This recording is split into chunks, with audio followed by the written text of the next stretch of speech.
Underworld सरगना दाऊद इब्राहिम की और जो प्रॉपर्टी थी मुंबई के बाद रत्नागिरी के खेड़ में, उसमें से 6 प्रॉपर्टी आज नीलाम हो गई हैं। हमारे साथ हैं साफेमा के अधिकारी additional commissioner R N D'Souza. Sir, बड़ी एक सफलता है कि पहले मुंबई की संपत्ति बेचने में आप लोग कामयाब रहे दाऊद की, बिल्कुल, और अब जो पुश्तैनी प्रॉपर्टी थी, संपत्ति थी, वो भी आप लोग आज बेच दी। कितनी प्रॉपर्टी की नीलामी की गई थी, कितने में बिकी, कौन कौन लोगों ने लिया और कितनी सफलता मिली? जैसे हमने पहले भी लास्ट ऑक्शन में आपको बताया था कि जो खेड़ की प्रॉपर्टी हम लोग बहुत ही स्पीडी लेवल पे वैल्यूएशन वगैरह करवा रहे हैं, तो जैसे हमने प्रॉमिस किया था उसको बहुत अच्छी तरह फास्ट वैल्यूएशन वगैरह करवा दिया था और मार्च तक रेडी भी कर दिया था। लेकिन कोविड टाइम्स की वजह से डिले हो गया था, बट कोविड टाइम्स होते हुए भी हमने इसको सक्सेसफुली ऑक्शन प्रोसीडिंग शुरू कर दी है और इसमें से 6 प्रॉपर्टी बिक चुकी है। जो 7वीं प्रॉपर्टी थी लोटे की, उस टेक्निकल रीज़न से विड्रॉ की गई है। वो कौन सी प्रॉपर्टी थी?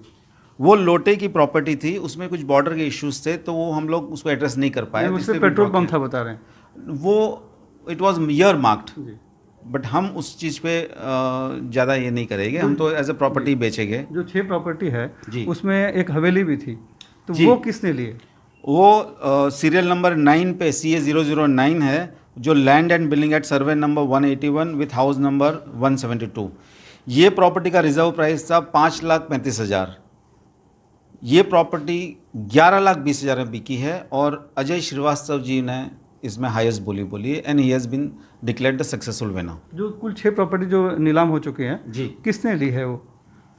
जो 6 प्रॉपर्टीज़ में से 4 प्रॉपर्टी जो CA004, 5, 7 और 8 ये एडवोकेट भूपेंद्र भारद्वाज ने जीत ली है, और जो 2 प्रॉपर्टी है सीरियल नंबर 6 और 9 वो अजय श्रीवास्तव जी ने जीती है।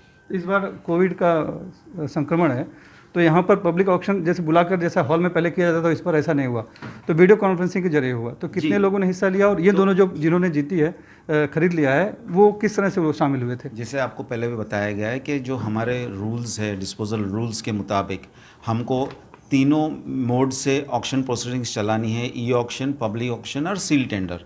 तो सील टेंडर तो आपने देखा है, ई ऑक्शन प्रोसेसिंग भी चल रहा है, वो ऑनलाइन होता है।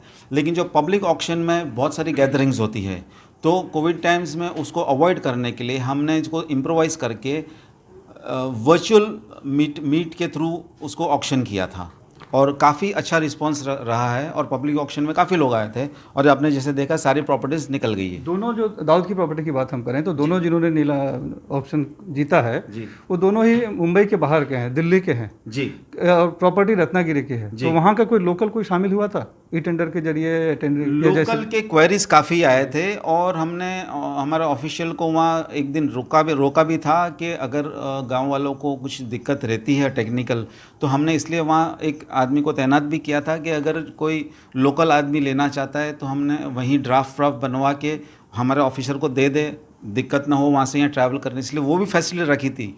और क्वेरीज बहुत सारी आई थी, लेकिन कोई वजह से हमको वहाँ से बिड्स नहीं आ पाई, बिट्स नहीं, लोकल से नहीं आई ज़्यादा। इकबाल मिर्ची की भी एक प्रॉपर्टी है, फ्लैट था जुहू में, पिछली बार भी वो नीलाम नहीं हो पाया था, क्या इस बार हो पाया? मिल्टन अपार्टमेंट की एक प्रॉब्लम है कि वो जो बहुत सारी क्वेरीज आई थी लास्ट मोमेंट तक, लेकिन उन्हें ऐसा लग रहा है कि वो प्राइस बहुत ज़्यादा है और अभी कोविड सिचुएशन में उनको लगता है कि और कम होने चाहिए। तो देखिएगा उसमें क्या किया जा सकता है, उसको रीवैल्यूएशन में अगर ट्राई करेंगे हम लोग। धन्यवाद।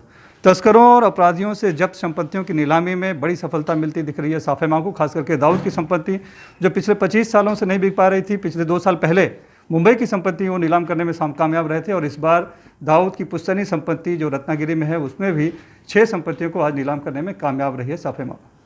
मुंबई से कैमरामैन संजय मंडल के साथ सुनील सिंह, NDTV इंडिया के लिए।